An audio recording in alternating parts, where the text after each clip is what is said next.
Good morning, America. I'm troubled and upset. What if I told you that two convicted murderers, one of those depraved murderers, he executed two FBI agents at point range, and the other one gunned down a mother and her 8-year-old son, who was a witness to a drug crime. These two murderers, they were handed clemency. They were let go. They were forgiven under President Joe Biden's pen, if he really signed it. But here's the thing. This is so important.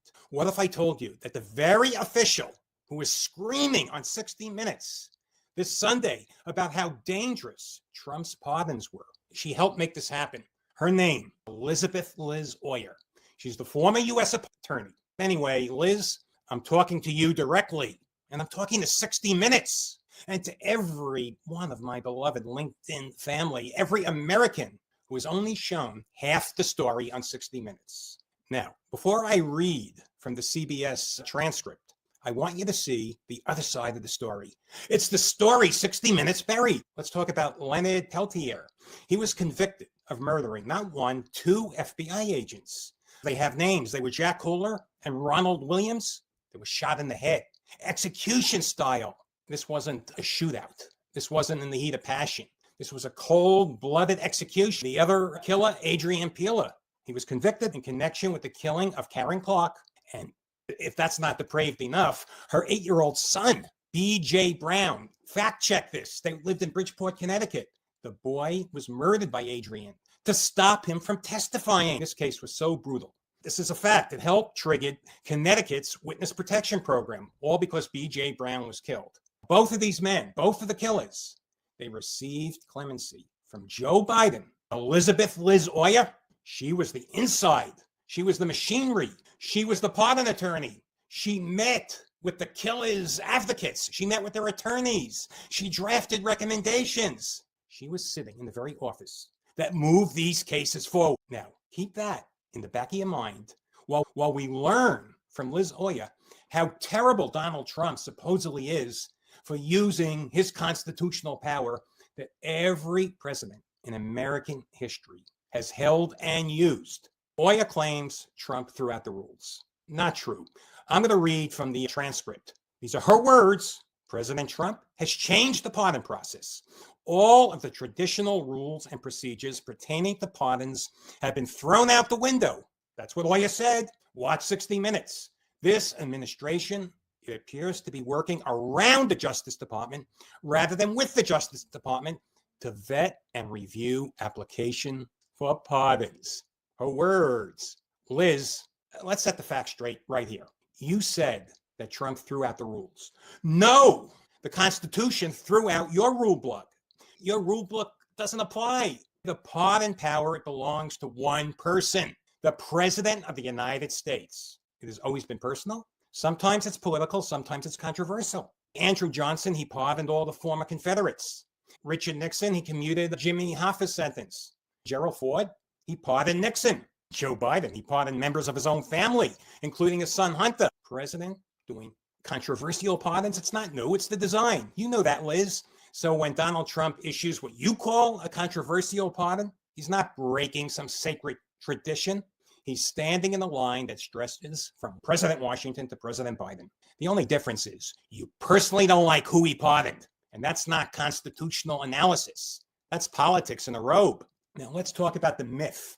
And you said it, and I'm going to read your words. This is a lie. Oyer oversaw pardon applications at the Justice Department. This is from 60 Minutes. From 2022 until this past spring. Traditionally, that's true, people applying through the Office of the Pardon Attorney, good conduct, time since conviction, responsibility, background checks, FBI review. That was what you call the rule. It sounds very noble. It sounds very non-political. It sounds very neutral. But this is what you forgot to tell 60 Minutes. Before you ever walked into that office, President Obama's pardon attorney, I want everyone to fact check this, Deborah Leff, Obama's pardon czar, she resigned in protest.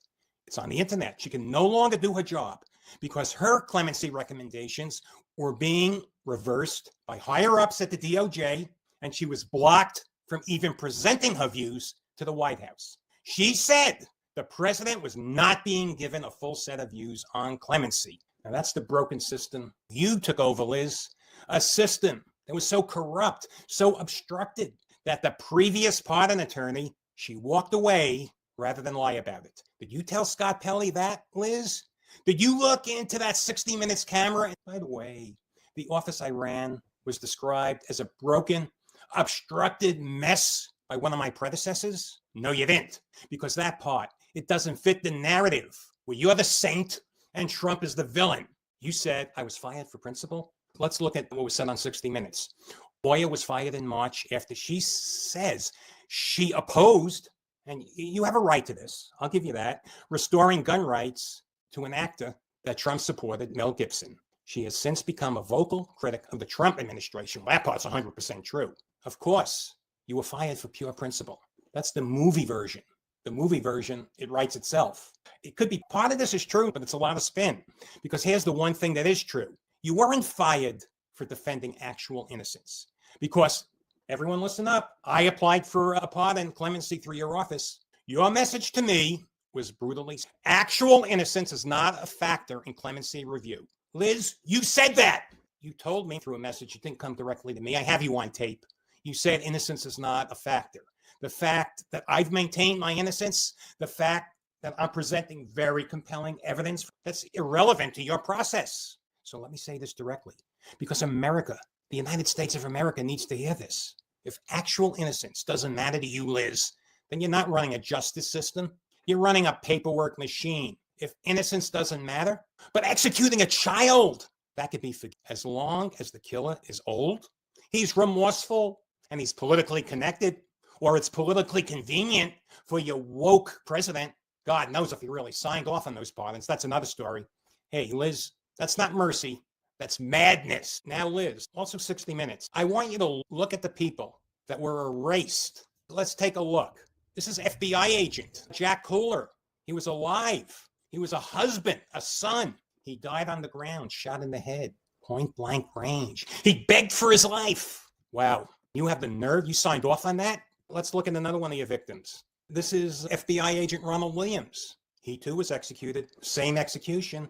He didn't get a pardon. He didn't get mercy. He didn't get a second chance. Imagine after his partner was shot in the head, he knew seconds later he would be shot. The splattered brains of his partner were all over his suit. He begged for his life. Oh, but it gets worse. Not that this is good. Let's take a look. That's B.J. Brown. And that's B.J. Brown's mom. B.J. was 8 years old. He was murdered, along with his mother, Karen Clark. Why? Because B.J. Brown was going to tell the truth in the courtroom. B.J. Brown, according to Adrian, he had to go. These people are not abstract people in the law review guide. How could you do that? These are human beings whose blood is on the ground. When we talk about Leonard Pielter and Adrian Peeler, and the fact that Joe Biden gave both of these men clemency, both of them, under the very system you controlled, Liz. Where's the outrage? Where's your outrage? Where's your segment on 60 Minutes about this? Lawyer, it says a part economy has cropped up. Also from 60 Minutes. People with political connections going straight to the president, applications going around the traditional process. I almost agree with you here, almost. Yes, there's a pardon economy. Yes, people with connections get heard faster. But let's be honest, that economy, it didn't start with Trump.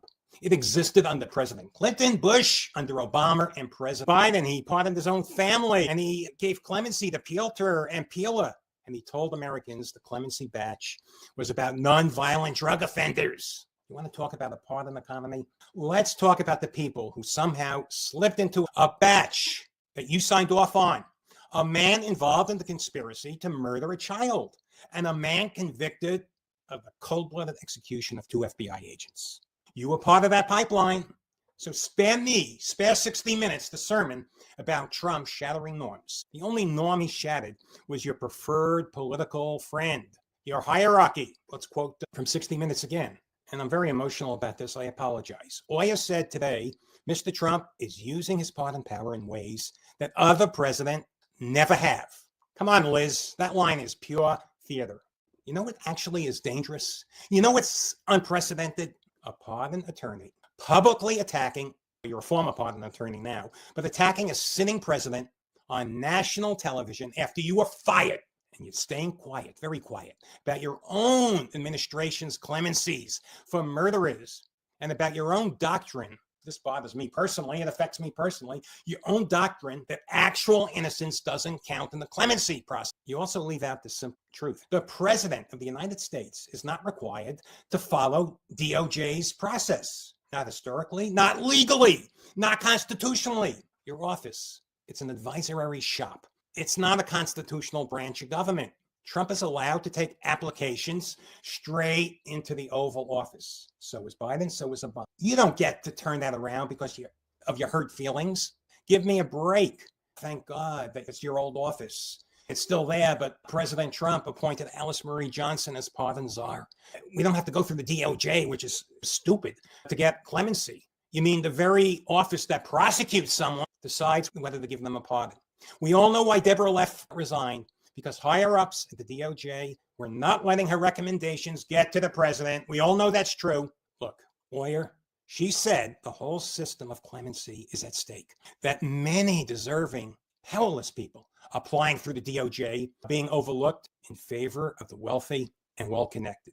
Okay, Liz, on this, you and I should be allies. You're absolutely right. The poor do get ignored. I've applied for clemency. I know no other way to do this. I write Alice Marie Johnson direct. I applied through the DOJ. I have no faith in the office because of you and the people who are loyal to you. They still might be there. But you are right that people who don't have a lobbyist, they don't have a donor, they don't have a celebrity friend, they do get buried in that pile. You're right about that. But here's where your story breaks. You sat in the chair that was supposed to fight for those people. You ran the office that Deborah Leff said was already broken and obstructed. That's right there in the Yale Law Journal. Look up her quotes. You told me through, it was a FAM, I'm a big fan of FAM, a FAM seminar webinar. You told an actually innocent man, me, that innocence doesn't matter. I'm not asking you to accept whether I'm innocent or not. All I want is an FBI investigation. But here's the thing. Under the presidency, you're not criticizing on 60 Minutes. Your system, it helps set free men tied to the murders of FBI agents and a young Christian black boy. Don't get to pretend you're the Mother Teresa of clemency. Mercy for the powerless, that's so beautiful. But mercy for the powerful and the politically connected, let's get real. You know, it happens. But you're shrugging off innocence. That's corruption. It's corruption dressed as compassion. Liz, I want you to hear this. You're entitled, absolutely entitled to your opinion about Donald Trump. You're not entitled to erase Jack Kohler, Ronald Williams, Karen Clark, and B.J. Brown. You can't take that out of the clemency story. It's depraved. You're not entitled to preach about process while benefiting from a broken system that your own predecessor, Deborah Leff, she couldn't stomach it. You're absolutely not entitled to tell innocent people that innocence is irrelevant. And you go on national TV pretending you're defending justice. And to 60 Minutes, I'm a big fan. I will say that I'm a big fan. You're supposed to be the gold standard of investigative journalism. Instead, and I'm a fan, but I have to say this, you handed America a one-sided script. You ran a story with a very disgruntled ex-official. She was fired. You never dug into Deborah Leff's resignation letter. You never asked Liz Oya about Biden's clemencies for Pielter and Peeler. You never pressed her on whether she believes innocence should matter. Come on, let's face it. You reported a half-truth about clemency. And this is a half-truth in an arena that needs the whole truth. A half-truth, that's a lie. To everyone watching, my beloved LinkedIn family, you don't have to love Donald Trump to see the hypocrisy here. Presidents have always issued controversial pardons. That's their constitutional right, including Joe Biden's right to pardon his son. I'm not complaining about that, but he commuted the sentences of Lenny Pielter and Adrian Peeler. There was so much blood on those crime scenes. But if we're going to talk about dangerous use of the pardon power, then we have to talk about all of it, especially Biden's. We have to talk about the people inside the DOJ who decided that the innocence of a man can wait. Today, I'm telling you the story 60 Minutes didn't tell you. It's the story that Liz Oya didn't tell you. Now you heard it. So until next time, stay well, swim strong, and I'm begging of everyone, I'm begging you, share this video, put it on your timeline, send it to a news source. Just share it, comment, like it. It will help me propagate the message. God be with you. And I apologize.